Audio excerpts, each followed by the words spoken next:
What's going on, guys? Welcome to this next segment of GTech TV Live. I'm your host, Josh. And I'm Juan. And today, Juan is going to show you guys how to take care of your gear once you get home. So Juan, take it away.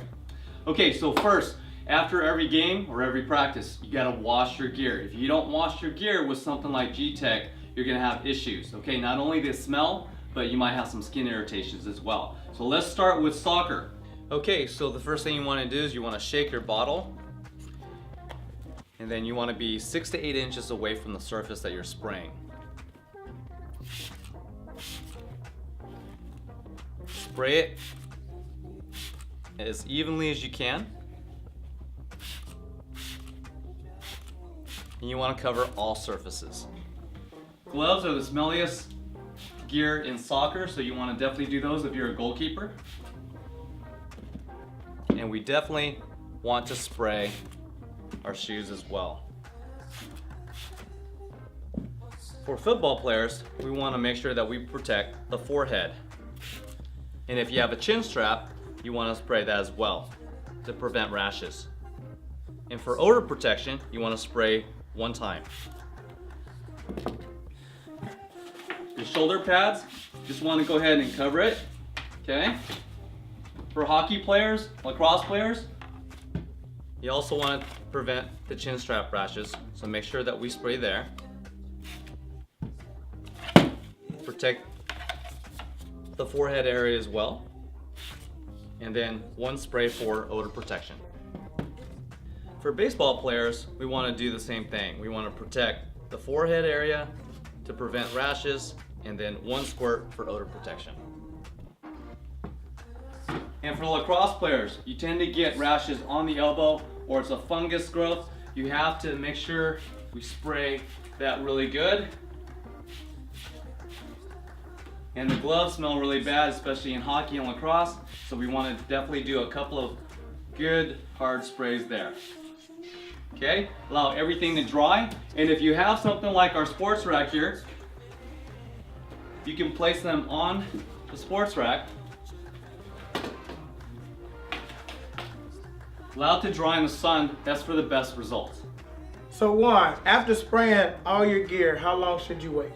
Well, for best results, about 15 minutes. And if you put it in direct sunlight, it'll completely dry. Now, for most of the competitors that play football or play lacrosse or play hockey, they have tournaments. So while they're at their tournament, after playing, is it okay for them to spray in between before going to their next game? Absolutely, but you gotta make sure that you have enough time in between games for all the gear to dry. Okay, so Juan, again, like with tournaments, when people are out all day long, they have their bags with them, they just, let's say they spray the stuff, they just throw it in their bag and they just go. Is that okay for them to do that? Well, it's better than not spraying GTech on it. However, you still want to let everything dry, because if you just zip everything up inside of a bag, bacteria thrive in dark, humid places. So this is not the best conditions. You really need to let it dry completely. So air dry. If you're going to carry around a bag, make sure you unzip it, okay? Okay, so when people get home, some folks use air fresheners, disinfectants. Are those skin friendly like GTech? No, they're really not made for equipment and contact with the skin. Plus they have a lot of harsh chemicals. Some of those brands have up to 87 different chemicals, where GTech only has 4 ingredients. You have deionized water, isopropyl alcohol, antimicrobial agent, and fragrance. You can't do this with air fresheners or disinfectants. Okay, that's how skin friendly this is. Okay, so when people get our product, how many applications would it take for them to really get the results they're looking for? Well, if your gear is about 6 months old or newer, one application should be good enough to eliminate up to 80–90% of the smell. But if your equipment is older than 6 months, you have a lot of germs and sweat that's embedded in the fabric and the pads. So you're gonna need at least 2 to 3 applications, and I would probably overspray the first 2 or 3 times. Should people spray GTech after every game and after every practice? Well, yes and no. There's certain areas that you really want to protect. For example, for a hockey or a lacrosse player, you want to make sure that you spray the chin strap, because for boys who are starting to shave, if they just get a little scratch from the razor here, the bacteria in this area can infect and cause rashes in this area.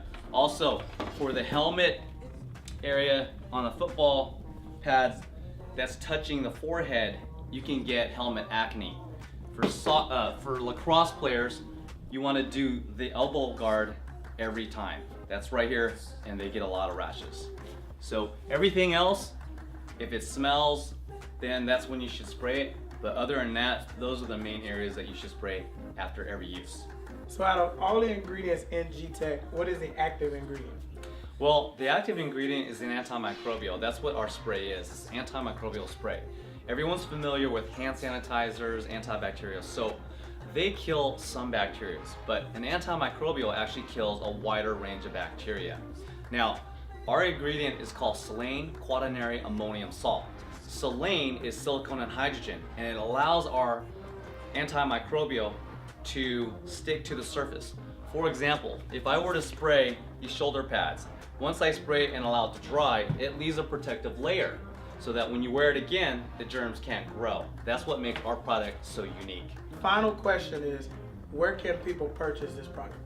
It's simple. Just go online to our website at www.gtechsport.com. That's www.gtechsport.com. All right. Once again, I'm your host Josh with GTech TV Live. Hope you enjoyed it.